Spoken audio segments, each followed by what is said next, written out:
happy Sabbath. I don't know for all the countries where you're living at, but here Sabbath is already begun. So happy Sabbath to all. And let me first share my screen and presentation.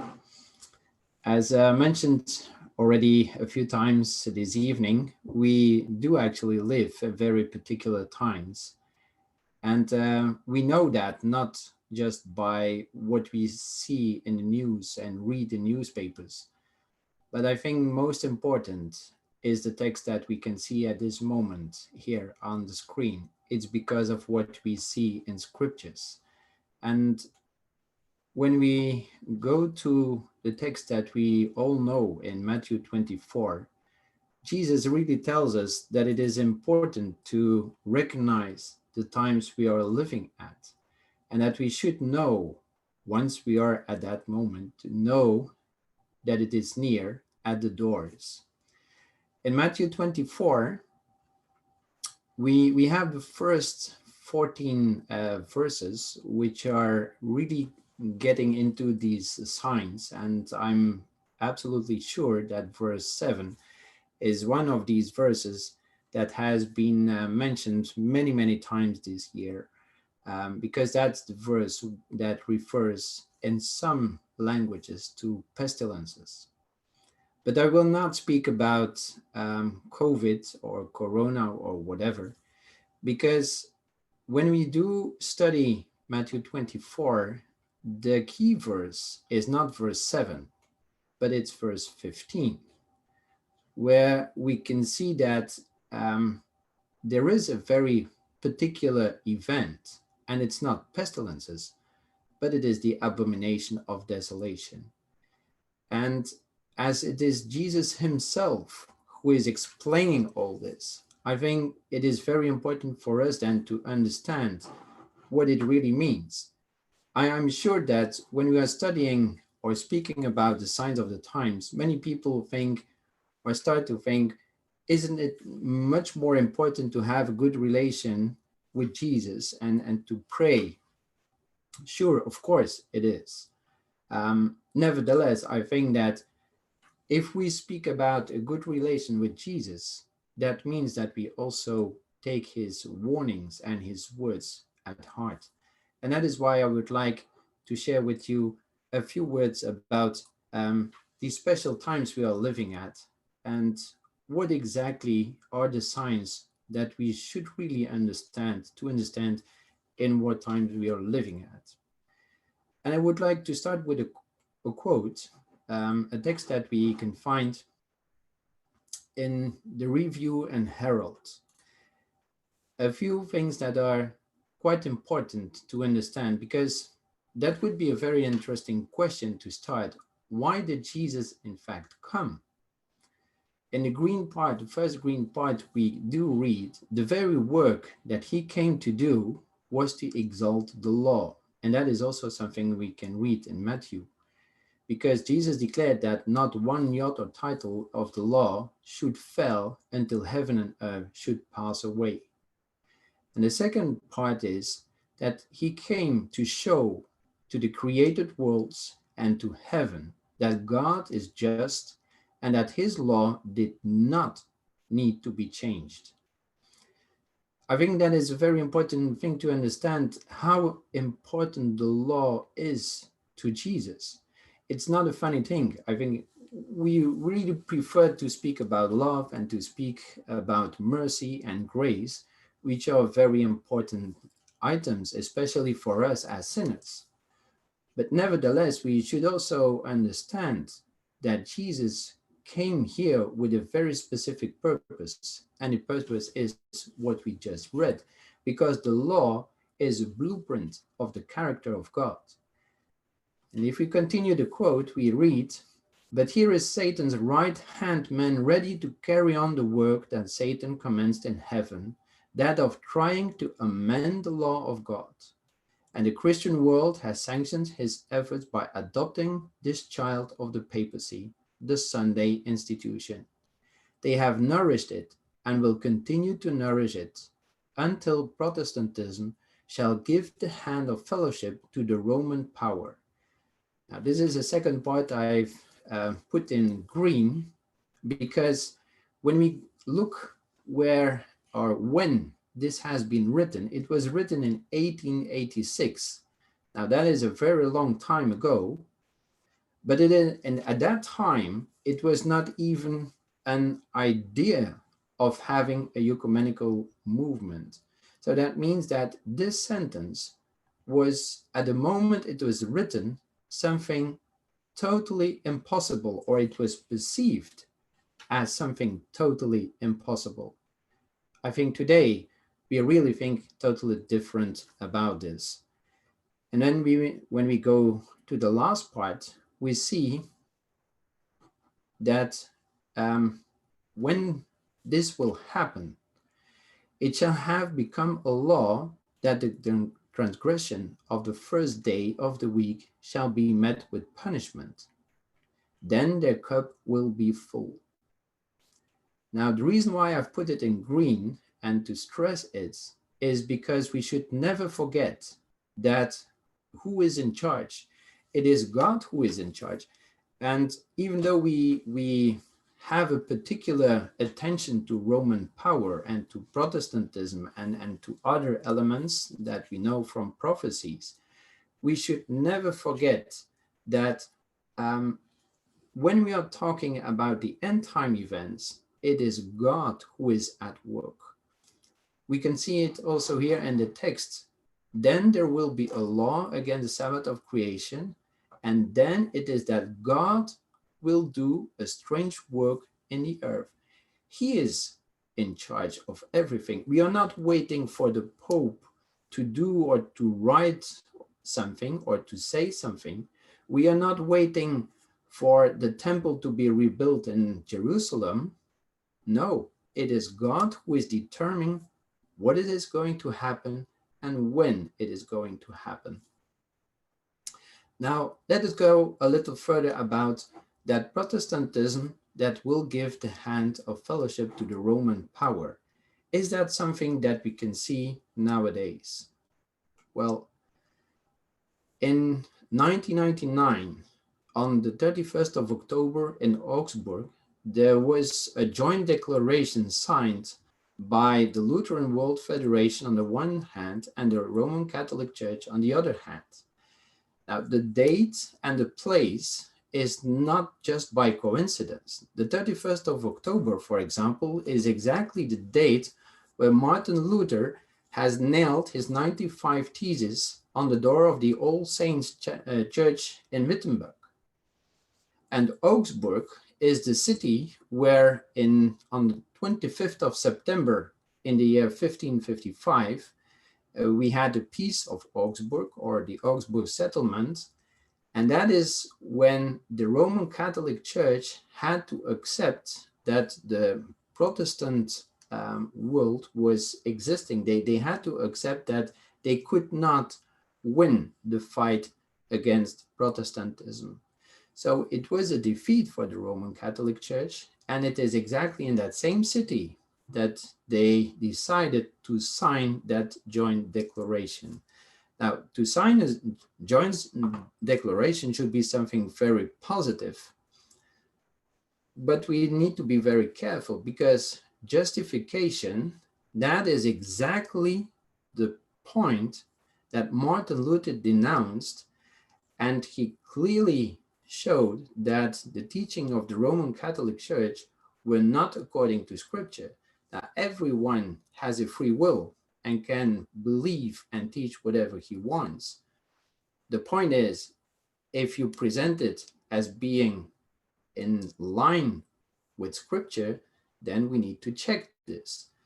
And when we look at what happened since that declaration has been signed, we see that the Roman Catholic Church has confirmed its point of view about, for example, the Eucharist. The Eucharist is still a moment where the sacrifice is redone again and again.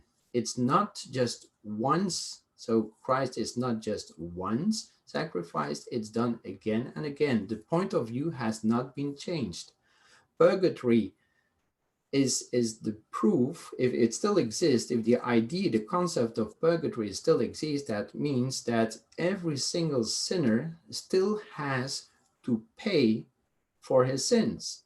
So that means that what Jesus did was just an example, but was not enough, and that everyone still has to pay the wage of this sin, which is paid in purgatory, and so on and so on. Many things that Martin Luther has denounced, we see that nowadays they still exist. And nevertheless, the World Lutheran Federation has signed that joint declaration on justification, although the Roman Catholic Church didn't change any point of view. So indeed, as we just have read in the texts in 1886, it is Protestantism that give the hand of fellowship to the Roman power and not the other way around. So that is something that is already history. It's not something that we have to look forward. It's not a prophecy. It is history at this moment. Since 1999, almost every Christian church, every Christian denomination has signed that joint declaration. I will just give one example.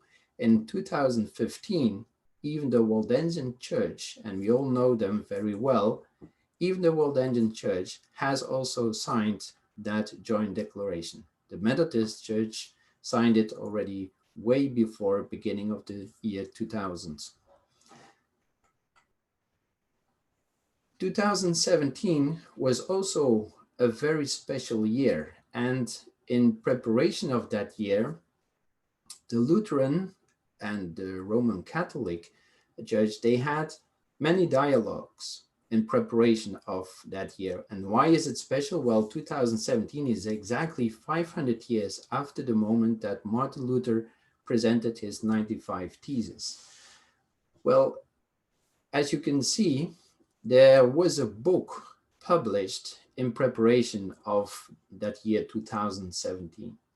And when we read that book, we see that there is a very special quote: "The fellowship of those sanctified, the holy ones or saints, includes believers both living and dead." So that book has been written by Roman Catholics and Lutherans, and they identify the holy ones or saints. These includes believers both living and dead. There is thus a solidarity of the church throughout the world with the church triumphant. And this solidarity across the barrier of death is particularly evident in the Eucharist, which is always celebrated in unity with the host of heaven. In other words, with the dead. So what we do see here is that we all know the point of view of the Roman Catholic Church about the condition of the dead. But it is important to understand that that concept has also been accepted by the Lutheran Church, and by consequence also by many other Christian churches. Why is that so important for us to understand and to see? Well, because we should understand that this opens the door widely to what we call Spiritism. And we do know from Revelation 16 that Spiritism will have a huge impact in the end of time events. So here again, it is not something that we can expect. We see that indeed that is what is going on at this moment, not just in a Roman Catholic Church, but in whole of the Christian world. Another quote that we can find in Great Controversy on page 445: "When the leading churches of the United States, uniting upon such points of doctrine as are held by them in common, they will influence the state to enforce their decrees and to sustain their institution." then Protestant America will have formed an image of the Roman hierarchy. So we have here, and that is not, of course, just in great controversy, but is parallel to chapter 13 of Revelation. We do know about the mark of the beast, but there is also something like the image of the beast, which is that church and state are coming together. And we see here again that the Protestant churches are playing an important key role in this. We have seen about the mark of the beast, but we see here again about the image of the beast. And that should make us understand how important it is, the message that we received. We saw Matthew 24, which is Jesus himself who is speaking, but we should not forget that Revelation is also Jesus himself who is speaking. So Revelation 13, where we are warned about the image and the mark of the beast, it is Jesus who gives us that warning. What should we do about it? Well, as we understand and as we see those things happening right now before our eyes, it is now the time to speak about it. Because if we would go now and tell people that society will ask for a Sunday law to keep the Sunday as a holy day, not as a day of rest, but really as a holy day, as a sanctified day, people will say that we are exaggerating. If we would tell now, today, that church and state will come together as one, as we have seen in the Middle Ages, people again will say that is not possible. We will not get back to these times anymore. And that would be a very good thing, because the more people are convinced that what we would say is totally impossible, well, that would mean that when the time comes that these things will happen, and we are sure that they are going to happen because Jesus told them, the more they are sure today that it will not happen, that will cause a chance that people will not be taken by the mainstream thinking that will be then the mainstream. So we have a very particular calling and a very particular work to do now as we see all these things happening, because one day people will ask us, you knew about these things, why didn't you tell us? So we should not be afraid, and we should understand that it is Jesus himself who asks us to bring that so important message today and not to wait.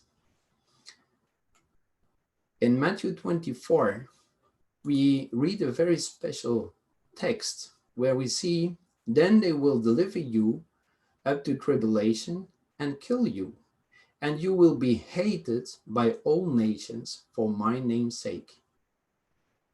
Now, I don't know for you, but I've read that text many times and I didn't really pay attention to it. But suddenly, a person took my attention to it and asked me, what are we going to do to be hated by all nations? Because all nations nowadays, that's about 7 billion people. What are we going to do to be hated by 7 billion people? Because at this moment, when I look to family, to people at work, well, some might indeed think that I'm very special and I have strange ideas, but they don't hate me. So what is going to happen that they will hate us, and not just people that are around us, but all nations? That is something that we will have to develop. In 2015, that was a very particular year as well. We usually tend to say 2020 was a special year, but 2015 as well. In June, the Pope Francis, he edited his second encyclical letter. We will talk about it later. But in that same year, in September, the Pope went to visit the Congress in the United States. And if we would have time, I would show here a video that even CNN describes that as a very unique and historical event. And it is, because it was the very first time that a Pope was speaking to the whole Congress in such a way as he did. And in the same year, in December, the Paris Climate Agreements were signed by all countries except two, the Vatican and Syria. Syria didn't sign it because they were at war, and the Vatican didn't sign because the Vatican never signs agreements. But that means that the whole world, and that was the very first time that the whole world signed an agreement, and that was in 2015. As I said, that second encyclical letter of Pope Francis is a very particular one for many reasons, because he is describing, Laudato Si is maybe a very strange title, but the second title, On Care for Our Common Home, might be more clear. He describes that we have a common care, which is that we all live in this planet, and climate change is something that has an impact to all of us. And as we have a common challenge, well, we need a common approach. And Seventh-day Adventists do have sometimes some trouble to speak boldly about, for example, the three angels message. But Pope Francis, he has no problem to speak about Sunday observance, even when it is about climate change. He really put those two together.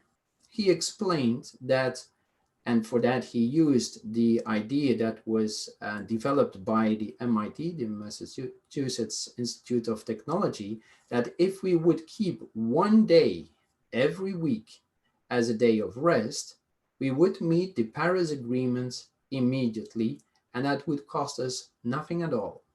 So there is a very strong call for a Sunday observance, and many other aspects of religion, like, for example, the observance of the Eucharist, are written in his second encyclical as an answer, as the only solution to meet the challenges of climate change.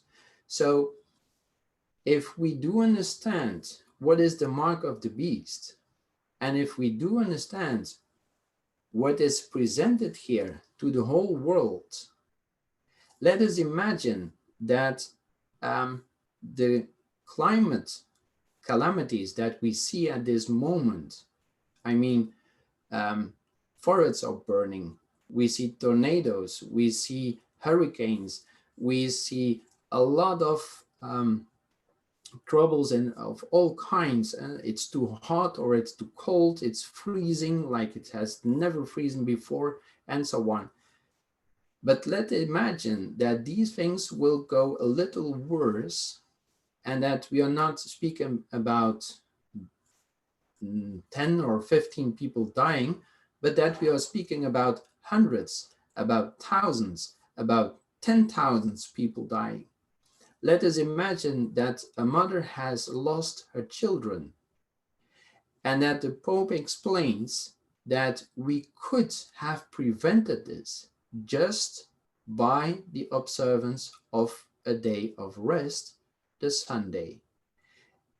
Imagine that situation, and we would come with Bible and tell the people, no, we will not keep that Sunday. I think that I start to understand why Jesus said that we will be hated. And then we understand that that mark of the beast is something that we cannot underestimate. It will be a very powerful thing. And we should not also forget that at this moment, we are exactly 1,700 years after the very first Sunday law, which was signed by Constantine in the year 321. Now, here again, I would like to show a video, but we do not have the time to look at all the videos. It would take more than an hour. But the point is that in 2019, again, in February, the 4th of February, Pope Francis went to meet the great Imam al-Izar. So the Muslim world does not have one Pope, but they have some great Imams. And al-Izar is one of these great Imams. And it is very interesting to see how the document at the end of that meeting is written. They speak in the name of God, and they present God as the one who has created all human beings equal in rights. Now, let us not forget that this is about Saudi Arabia. So it is a great thing to have a document signed together with a great imam that states that all human beings are equal in rights. I think a lot of women will be very happy with that document. Duties and dignity, and who has called them to live together as brothers and sisters to fill the earth and make known the values of goodness, love, and peace. This is a very beautiful text. Who can be opposed to this?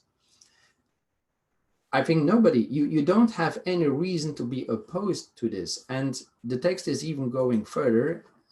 We do not have the possibility to go through the whole text, but the end declaration is not just in name of God, but they also speak in name of the innocent human life. They also speak in name of the poor, the destitute, the marginalized, and those most in need, whom God has commanded us to help as a duty required of all persons. So the Pope and also the great Imam are choosing the ones who do not have means, who are of non-importance, who have non-name, who are unknown, who cannot speak for themselves, who do not get the microphone to speak for themselves. They also wrote in the name of the orphans, the widows, the refugees, the exiled ones, and in the name of all victims of war, and so on, and so on, and so on. And what it is about is that declaration of peace, freedom, and also of women's rights. They presented as that a document should become the study and the research document that need to be reflected in schools, in universities, and so on. And it should be seen as a sign of proximity between East and West. It's not my words, but that is exactly what the document shows. And that's the important, that we should understand that the approach is not just the opinion of the Pope, but that common good is now a global view. The whole world is involved and the whole world sustains it. Who can be against all these very nice things?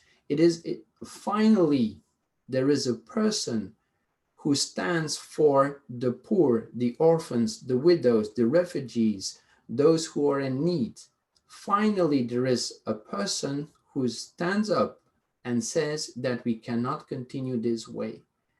How can we be against that?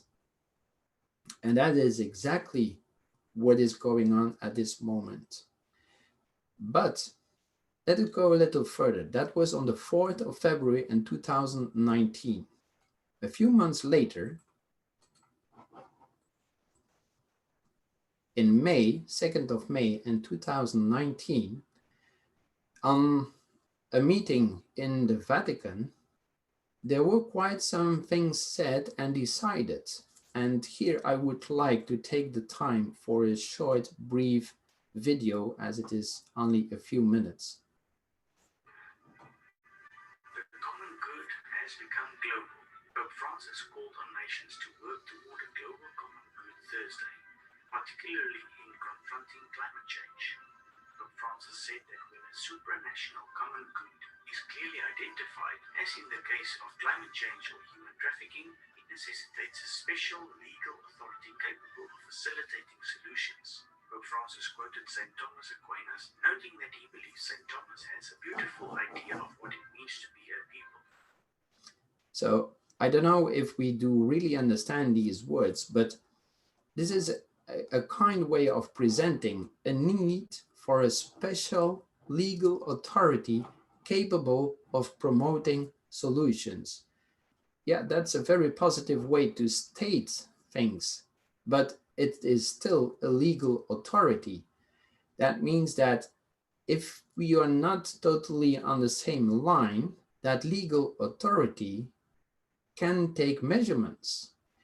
And the Saint Thomas, he is not just a saint, he is a very well known. Let us continue to listen. Let's be honest, Catholic teaching doesn't always forbid the death penalty. The death penalty can sometimes support the common good. St. Thomas Aquinas makes this point. Therefore, if a man be dangerous and infectious to the community on account of some sin, it is praiseworthy and advantageous that he be killed in order to safeguard the common good.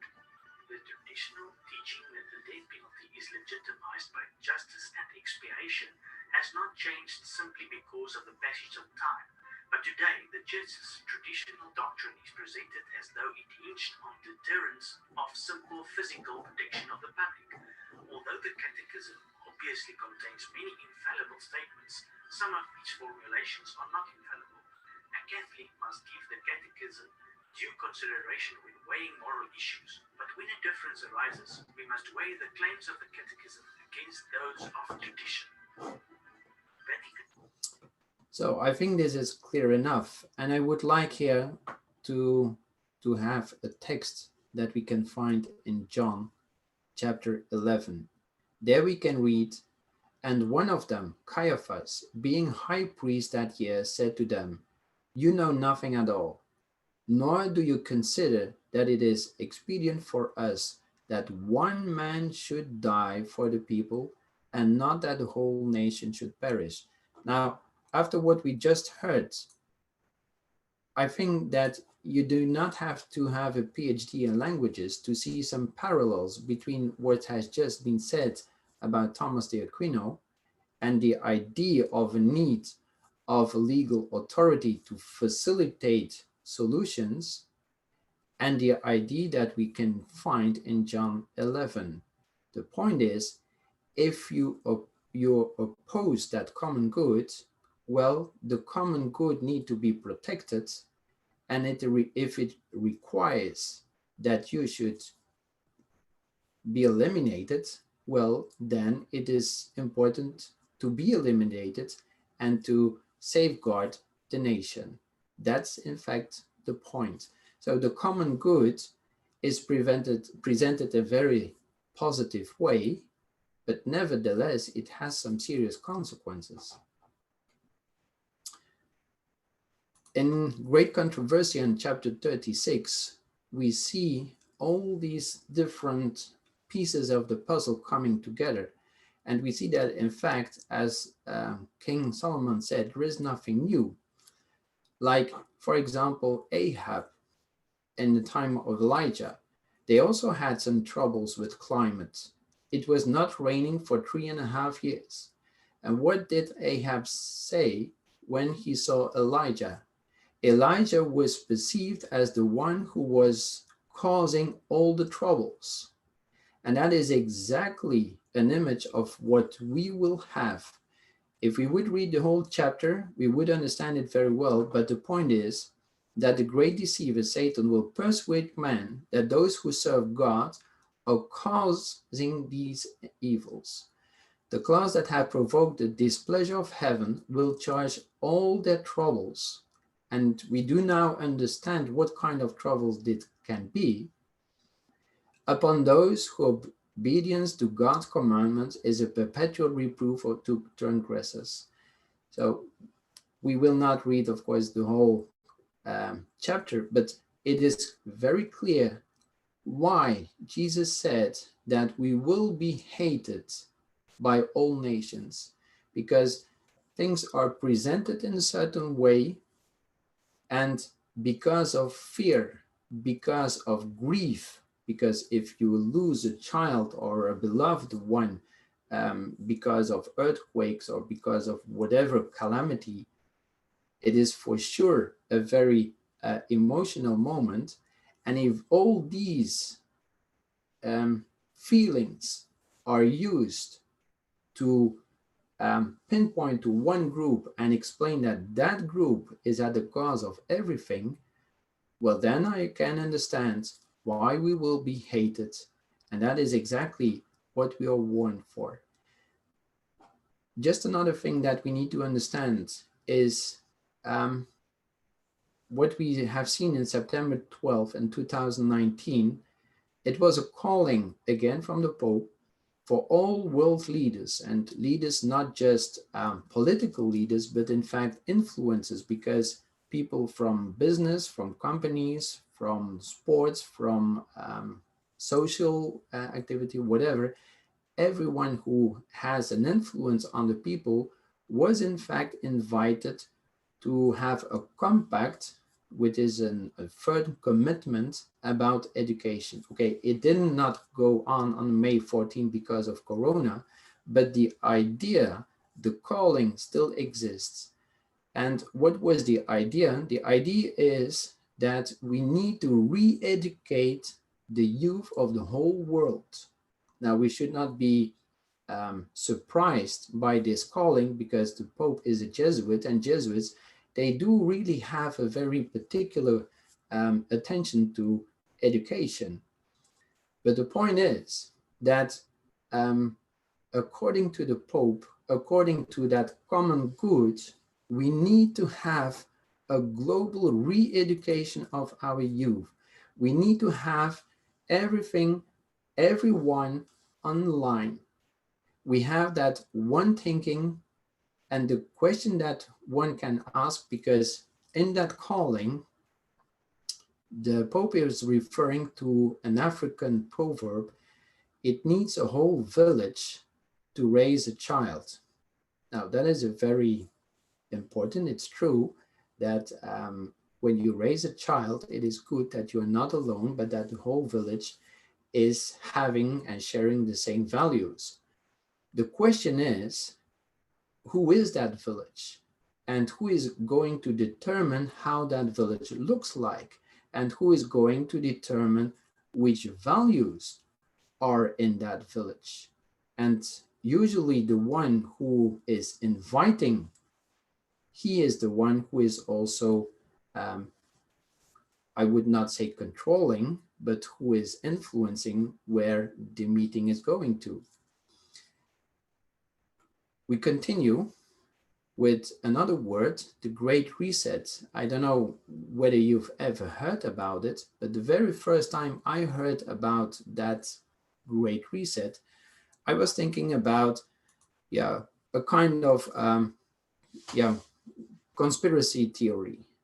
But the point is that that Great Reset came to the mind not of a person that is involved in QAnon or other all kind of theories. It is from the person Klaus Schwab, who is the founder and chairman of the World Economic Forum. Now, the World Economic Forum is that institution that regroups all the powerful big companies and politicians and people of huge influence. Now, if we would take again Revelation, and when we read about the 10 kings, when we read about the whole chapter of chapter 18, um, we see that it is about people who are in charge, people who are buying, who have an influence. So I don't say it is the World Economic Forum, but it is again a very big coincidence that just that person is now calling for a great reset. Now, what is that great reset exactly? What does he mean? Well, he explained it in June 2020, and he made sure that it was well heard because he invited the Prince of Wales to that meeting where he presented what it was, the Great Reset. And the Great Reset is in fact the rebuilding of a society and the economy in a more sustainable way following the COVID-19 pandemic. That is a calling that has been launched by Klaus Schwab and the World Economic Forum. Now, how do they want to rebuild society? Well, they have three core components.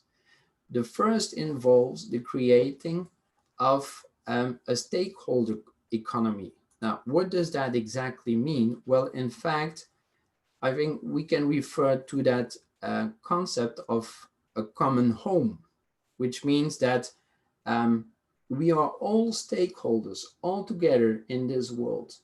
We have all we are all connected somehow, and we should be aware that what we do has an impact on the others.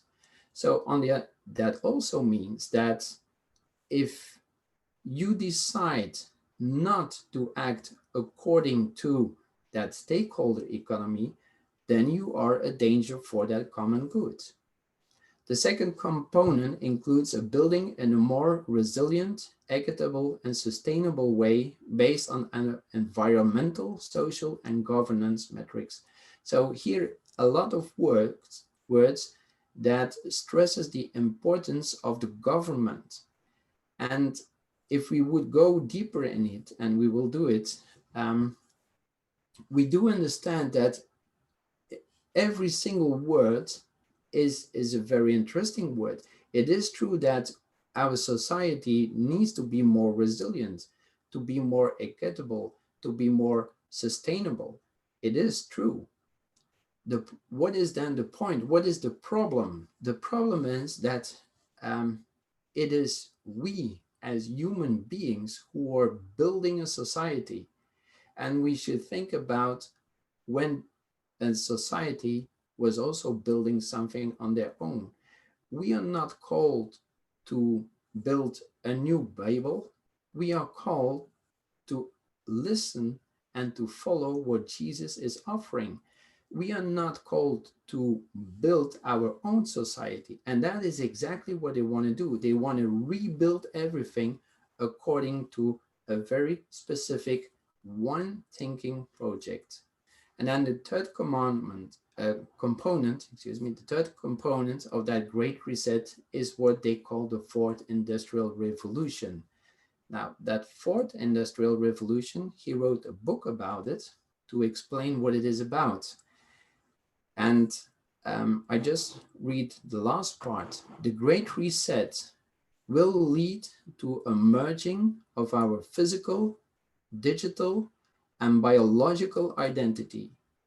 And in his book, Shaping the Future of the Fourth Industrial Revolution, Klaus Schwab writes that implantable microchips, for example, could be used to read people's minds. Now, here again, we have seen that the door is open to spiritism. We have seen that the image of the beast, the Sunday law, is ready to be presented as the solution for all the challenges that we face all over the world.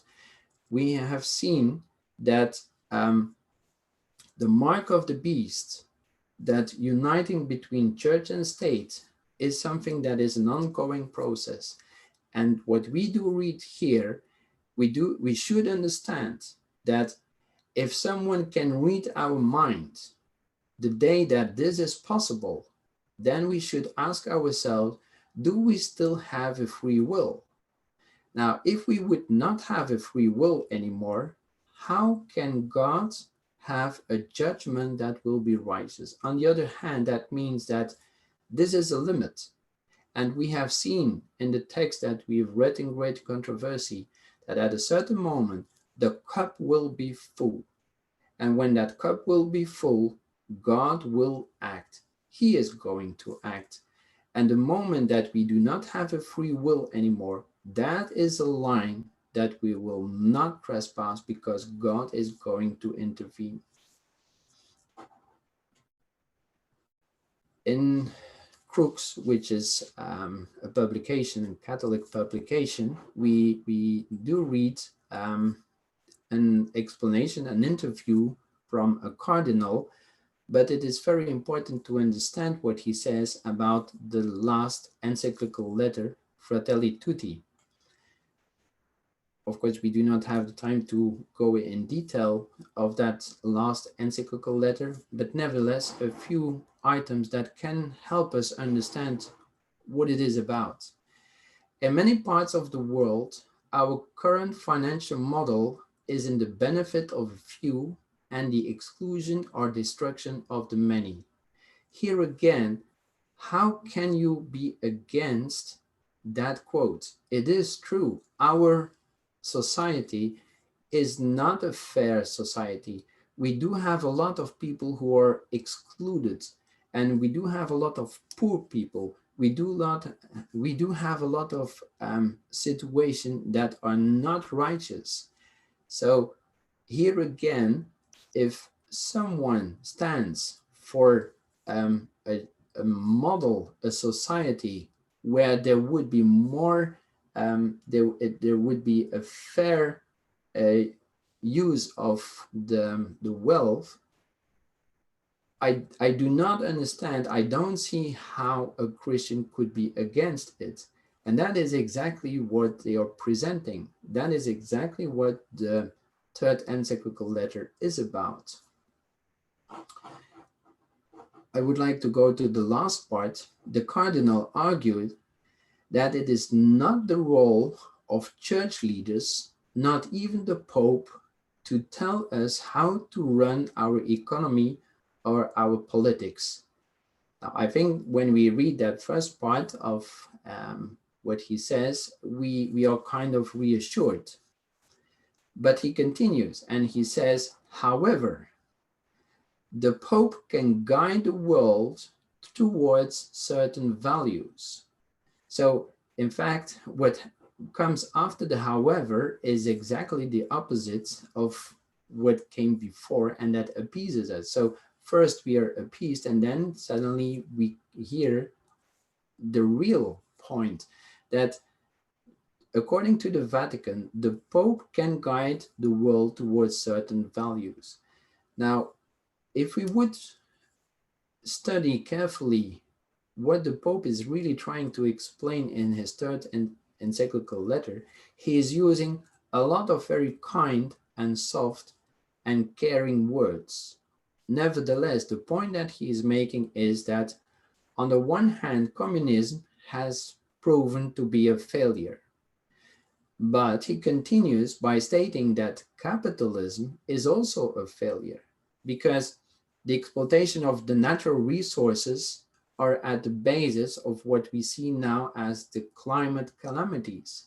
So as we are exploiting, as we are going over the natural laws, we are causing a lot of problems, a lot of calamities that damage society. So capitalism has proven also to be a system that does not work. So what is then the system that is presented? Well, it is a church, a state controlled by the church. That is exactly what it is about. The Pope can guide the world toward certain values. They will not own everything, but they will guide. And that is exactly what they are presenting in that third encyclical letter. And we should understand that what is going on at this moment, because of the financial crisis that we had 10 years ago, because of what we had now during the pandemic, huge debts. A lot of companies have huge debts. A lot of countries have huge debts. But who is in control of these debts? The one who is in control of these debts, he is in control of the society. And that means that you really, as you have countries who are now dependent on the ones who are giving the money, as you have companies who are dependent to the ones who are giving the money, you really have a situation that is very similar, I say very similar, to the Middle Ages. In the Middle Ages, people received a little bit of land and they could work on it. They could grow their potatoes or other vegetables, but they were totally dependent on the Duke or whatever. At this moment, we are not exactly at this time, but that is where we are going to evolve, is that we will receive, that is what is presented. The idea of the Great Reset is that we would all receive a basic income. So again, we can live and we can work, but we are totally dependent on the one who is giving that basic income. So you have a totally controlled society, and that is what is presented as the Great Reset, and that is exactly the same idea that is presented in that third encyclical letter, Fratelli Tutti. In other words, it is a strong calling to build that image to the beast, that church and state are coming together and being one as it used to be. I would like to share a small video that would be the last one, explain what I just tried to explain.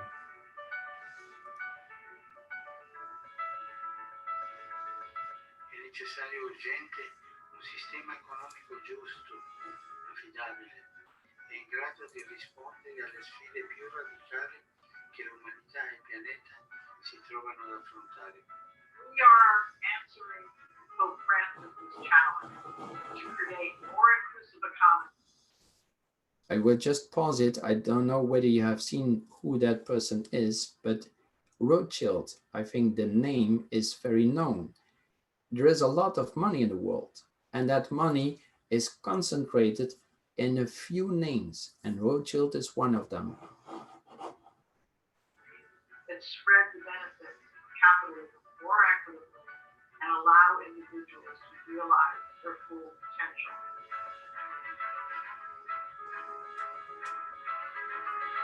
The majority of people around the world say that they think their families will be worse off in 5 years. That's a scenario that we simply can't accept. Too much wealth has accreted to too few people. If you make money, what's the point if you're not prepared to share it? If the people who help make that wealth for you can't live with dignity? It's inclusive capitalism, though, and we have to recognize that starting from where we are to where we need to get to, we need to bring everyone along, and there will be adjustments that come with that. We do need the private sector's ingenuity, capital, technology, people, everything, their passion to come to the party. We want to operate in a sustainable way, where incentives are aligned across generations, not just across quarters, and the main actors take a long-term perspective. Aligning our innovation with the UN's Sustainable Development Goals and the priorities of inclusive capitalism is both a business and sustainability imperative. I will interrupt the video because it would take too long, but I think the point is clear that a lot of head of big companies, chairmen, CEOs, and so on, are in fact totally in support of what is called the inclusive capitalism of Vatican. And that is exactly where we are heading to. So at this moment, I hope it is clear that we have seen that what we do know as mark of the beast, what we do know as image of the beast, what we do know as spiritism and the condition of the death, everything is in place at this moment. So we can go to the last question. What remains to be done before Jesus returns? Well, I think we have two interesting quotes that we can find. One is in 2 Peter and the other one is in Revelation chapter 7. As we have seen, it is God who is in control. In Daniel 12, we can read, Michael will stand up. So it is Jesus, it is God himself who decides when things are going to happen. But he is taking that decision while looking at us. That is what we can find in these two texts.